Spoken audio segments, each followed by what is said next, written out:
Assalamu alaikum everyone. I hope you guys are fine. Welcome to the fourth lecture of Social Studies. In the previous three lectures, we have completed chapter number 11, the concept of the two nation state, which is from the history section.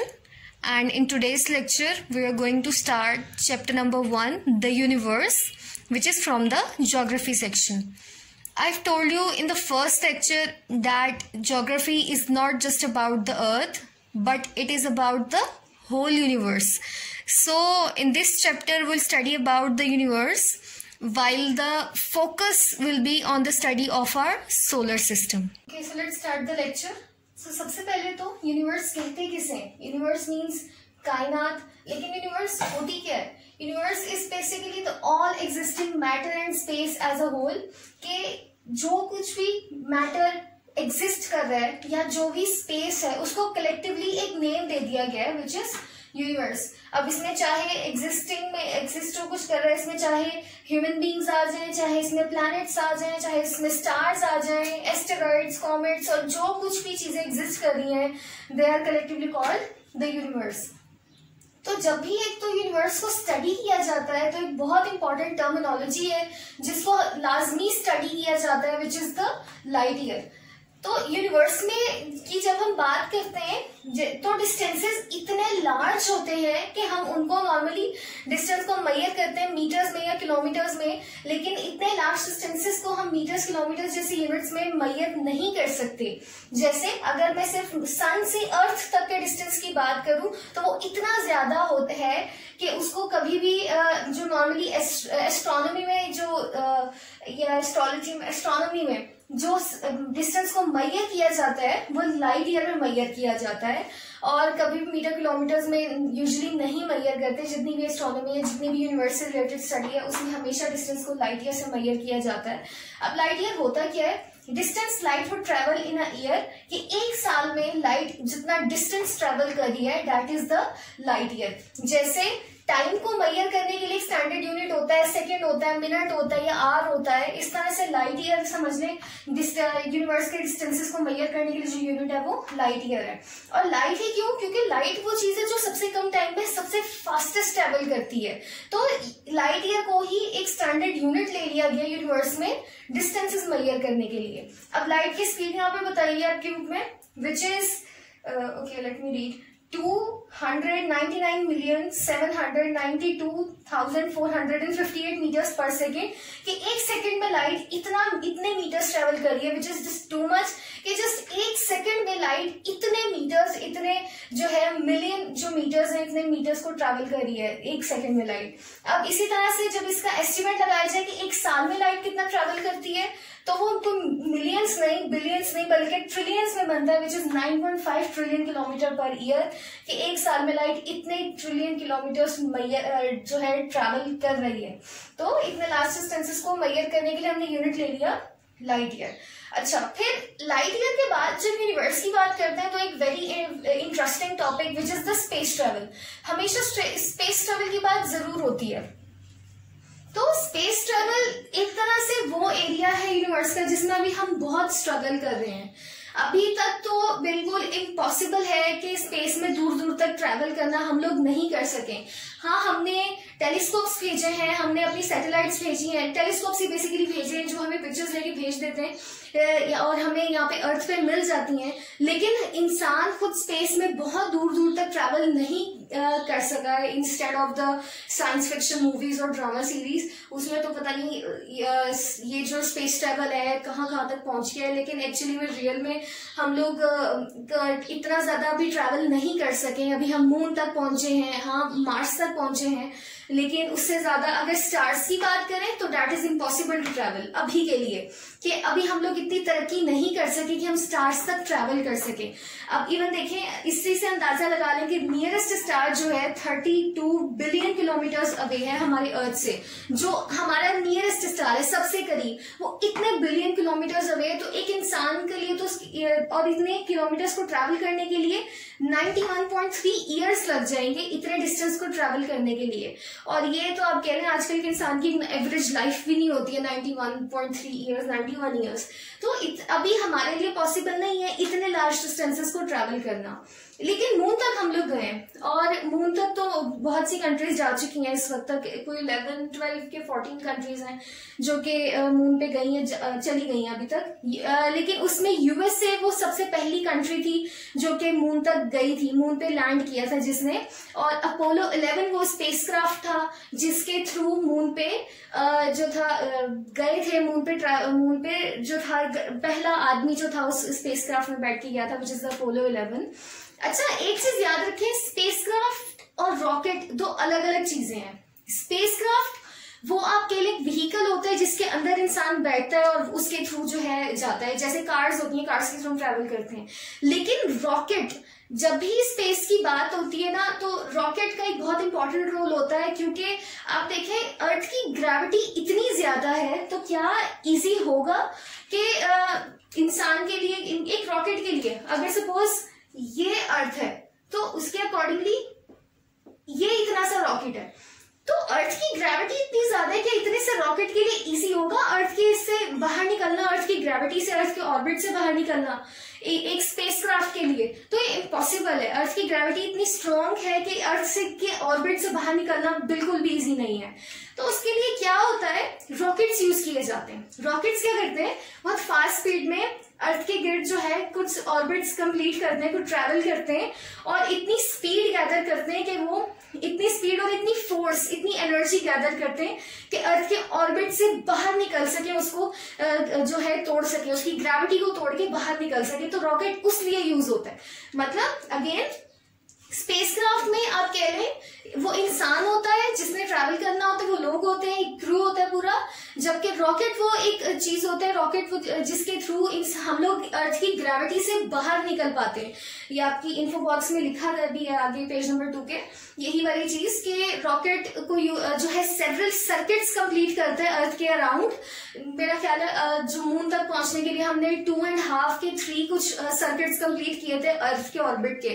तो then उसकी इतनी speed वो gather कर लेता है, उसमें इतनी force gather कर लेता है कि वो अर्थ के ऑर्बिट से फिर बाहर निकल पाता है। और इस तरह से ट्रैवल करते करते फिर जब बाहर निकलता है देन फिर उसका फाइनली पैसेज स्टार्ट होता है मून तक जाने के लिए। तो और ये अच्छा खासा टाइम कंज्यूमिंग काम होता है। इसी तरह से जब वो मून पे पहुंच गए, यहाँ पे सपोज मून पे पहुंच गए, मून के लिए भी रॉकेट तो इतना ही है। तो क्या इतने से रॉकेट को मून से भी निकलना इतना आसान नहीं होता? मून की भी ग्रेविटी है, मून का भी अपना ऑर्बिट है, तो उसके ऑर्बिट से निकलना इतना इजी नहीं है। तो यहाँ पे भी सेवरल सर्किट्स कंप्लीट करते हैं, 1 और 2 सर्किट्स, देन फिर यहाँ से निकलता है अर्थ के लिए, अर्थ की फ्लाइट के लिए, देन फिर यहाँ से अर्थ के लिए जाता है। तो रॉकेट का एक बहुत इंपॉर्टेंट रोल होता है यहाँ पे। खैर अपोलो 11 वो स्पेसक्राफ्ट था, रॉकेट का नेम आई थिंक उस वक्त जिसमें अपोलो 11 गया था वो सैटर्न 5 रॉकेट था। तो उसमें जो था यूएसए ने बनाया था, यूएसए एस्ट्रोनॉट था सबसे पहले जो मून पे गया था। ये मून लैंडिंग ये अपोलो 11 लॉन्च कब हुआ था? वो 16 जुलाई 1969 को लॉन्च हुआ था, और 4 दिन लगे थे मून पे पहुंचने के लिए। और 20 जुलाई 1969 को फाइनली जो पहला एस्ट्रोनॉट था, जो पहला इंसान था मून पे लैंड कर सका था। बड़ी कॉम्प्लिकेशंस आई थी, लेकिन ये बहुत बड़ा एक इवेंट था पूरी मैनकाइंड की हिस्ट्री में, कि ये जो एक फाइनली इंसान अर्थ से निकल के कहीं पहुंच सका था, बेशक मून पे ही सही, और बड़ी मुश्किल और बड़ी कॉम्प्लिकेशंस के बाद पहुंचा था। अच्छा, इसके साथ ना मैं आप लोग को एक लिंक सेंड करूंगी आपके व्हाट्सएप ग्रुप्स में। उसमें अपोलो 11 की ये जो मून लैंडिंग थी उसकी एक छोटी सी डॉक्यूमेंट्री है 5 मिनट्स की, आप लोगों ने वो देखनी है। उस लिंक को ओपन करके, यूट्यूब लिंक होगा, आपने उसको ओपन करनी है, देखनी है, एंड देन मुझे बताना है अपने व्हाट्सएप ग्रुप्स में आप लोगों को क्या समझ आई, उसमें आप लोगों ने क्या देखा। और बड़े मजे की डॉक्यूमेंट्री है, रियल लाइफ, उसमें रियल इमेजेस हैं, रियल वीडियोज हैं, रियल क्लिप्स हैं कि उस टाइम क्या हुआ था, कैसे हुआ था, और कितनी बड़ी एक पूरे वर्ल्ड में हाइप क्रिएट हुई थी जब ये अपोलो 11 लॉन्च हुआ था। एक बहुत बड़ा इवेंट था पूरे वर्ल्ड में सबके लिए। तो खैर अपोलो 11 का आपने देखकर मुझे बताना है आप लोगों को क्या समझ आए, मुझे सबके आंसर मिलने चाहिए ग्रुप्स में। अब यूनिवर्स की स्टडी कभी भी टेलीस्कोप के बगैर कंप्लीट हो ही नहीं सकती। टेलीस्कोप्स ने बहुत इंपॉर्टेंट रोल प्ले किया है यूनिवर्स की स्टडी में, स्पेस की स्टडी में, और जो सेलेस्टियल ऑब्जेक्ट्स होते हैं उनकी स्टडी में। So what is telescope? Telescope is an instrument to view distant objects.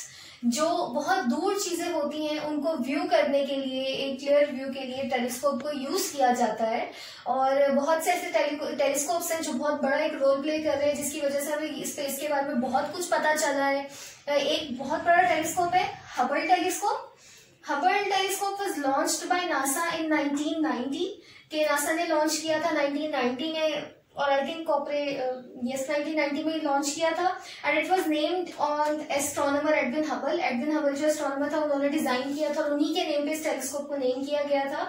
अच्छा, टेलीस्कोप खुद से नहीं ट्रैवल कर सकता स्पेस में, तो हमेशा वो किसी ना किसी स्पेसक्राफ्ट में टेलीस्कोप को सेंड किया जाता है, सिर्फ स्पेसक्राफ्ट में भेज के, और जो अर्थ के ऑर्बिट में इवॉल्व करता है। तो Hubble telescope is also in a spacecraft which is 600 kilometre above earth, कि अर्थ के इतने ऊपर है ये टेलीस्कोप, और जिसकी वजह से क्लियर इमेजेस ले पाते हैं इधर उधर की, और ऑर्बिट में रिवॉल्व करता रहता है। खैर, फिर बाकी जब मिशंस होते हैं तो मिशंस में इनको फिर आगे भेजा जाता है मजीद फर्दर, जब बहुत दूर दूर चीजों की स्टडी करनी होती है तो मिशंस में फिर इनको भेजा जाता है रॉकेट्स में, टेलीस्कोप्स को।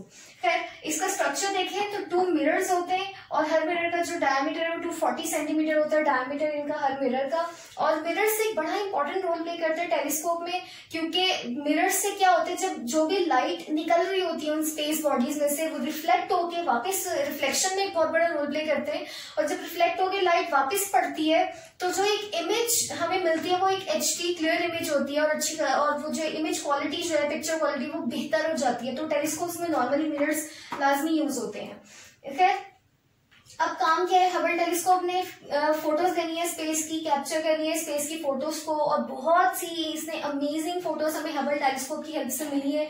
हमें बहुत कुछ पता चला है स्पेस के बारे में। अब इसी तरह से photographed stars as distant as 12 billion light years away. अब 12 बिलियन कोई मीटर्स किलोमीटर्स नहीं, लाइट ईयर्स अवे, वो स्टार्स जो इतने दूर हैं उनकी भी इमेज हबल टेलीस्कोप ले सका है, जो कि कुछ स्टार्स है जो कि 12 बिलियन लाइट ईयर्स अवे, उनकी इमेज भी हबल टेलीस्कोप ने ली है। अच्छा, ये वो चीजें जो आपकी बुक में लिखी है। इसके अलावा इसकी बहुत सारी डिस्कवरीज हैं। इसी में बहुत बड़ी डिस्कवरी है कि it has discovered 5 moons of Pluto. के पहले तो हमें ये लगता था प्लूटो का कोई मून ही नहीं है, फिर बाद में एक सैटेलाइट इमेज के थ्रू हमें पता लगा प्लूटो का सिर्फ एक मून है, एक टेलीस्कोप की इमेज के थ्रू। लेकिन फिर उसके बाद मजीद हबल टेलीस्कोप ने जब प्लूटो की इमेजेस ली तो वहां से पता चला कि प्लूटो के टोटल 5 मून्स है। तो ये हबल टेलीस्कोप की बहुत बड़ी डिस्कवरी थी।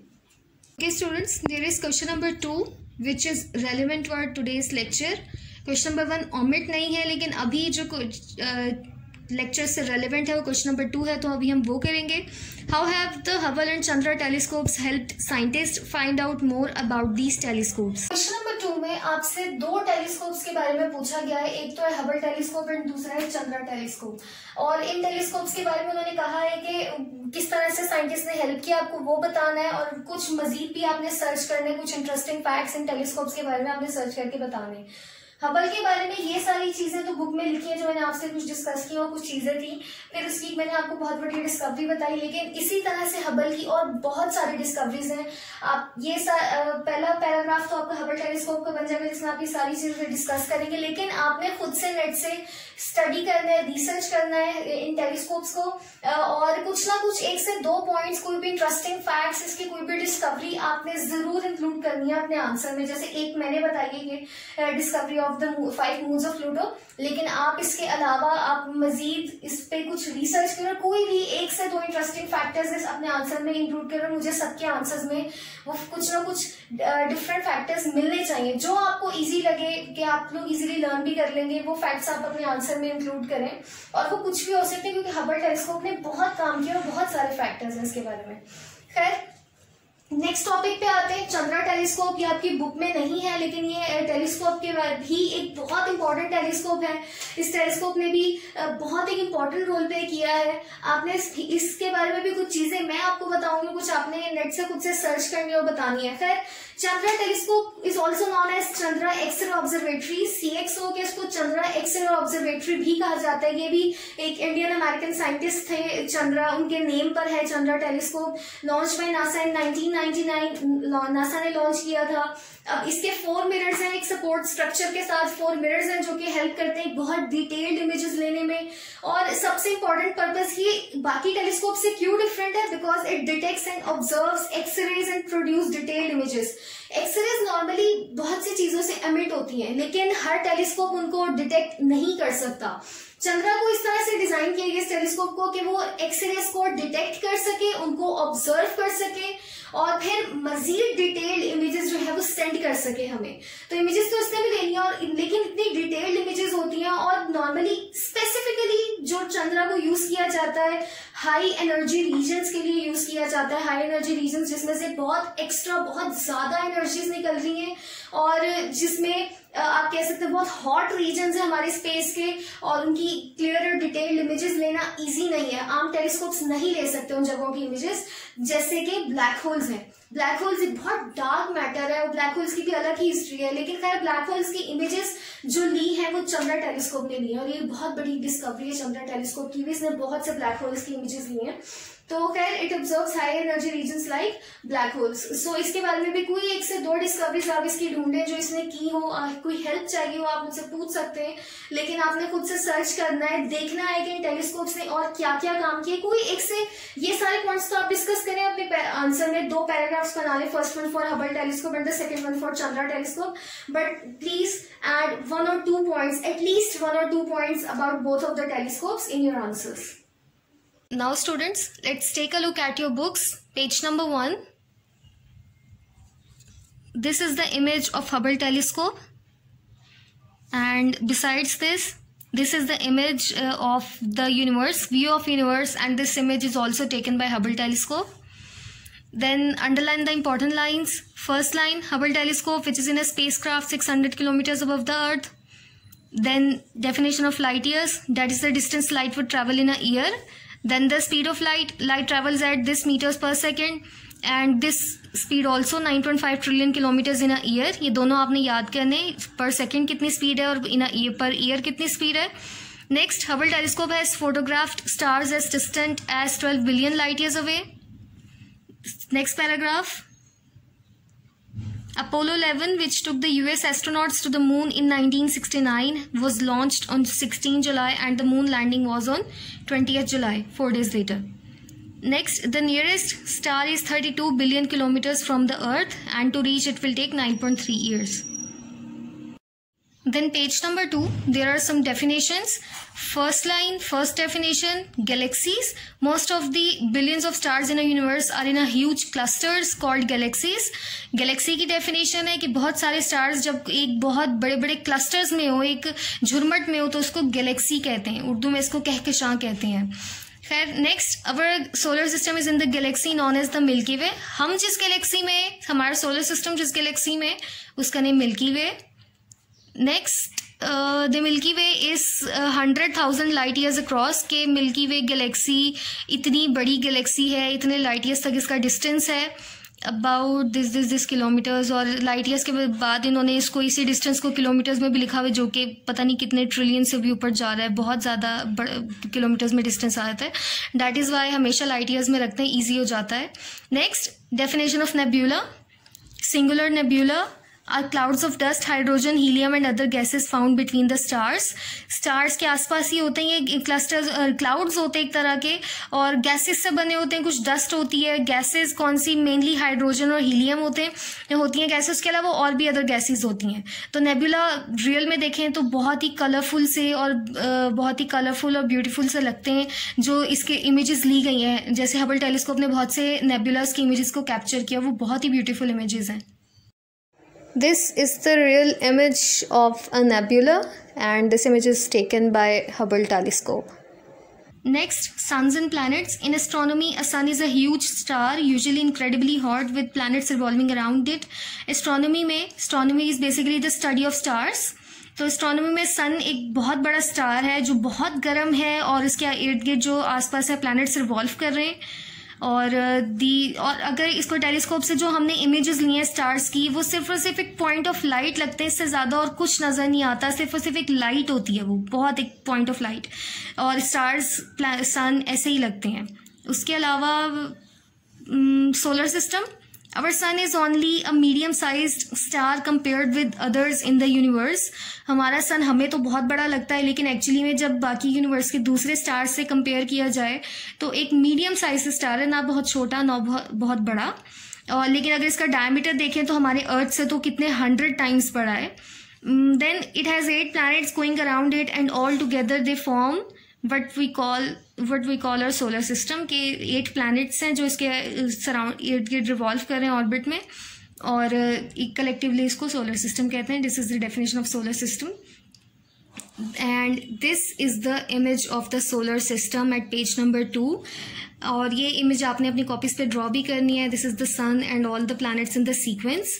अच्छा, आपको इन प्लैनेट्स के सीक्वेंस में नेम्स भी याद होने चाहिए। इसके लिए एक सेंटेंस है इनको याद करने के लिए, my very educated mother just serves us noodles. इस सेंटेंस के थ्रू आप सेंटेंस पे मत जाएं, इसके लॉजिक पे मत जाइएगा, बस इसके याद करने के लिए सीक्वेंस में अच्छा है प्लैनेट्स को। First one, my M for Mercury, very V for Venus, educated E for Earth, mother M for Mars, just J for Jupiter, S serves, S for Saturn, us U for Uranus, noodles N for Neptune। के sequence में अगर आपने को याद करने में problem हो तो आप इसे एक सेंटेंस के थ्रू याद कर सकते हैं। So students, this is our today's lecture and now it is your diary to do question number 2 of chapter number 1 on your journals with the help of internet. Also draw a diagram of solar system which is on page number 2. Thank you. Allah Hafiz.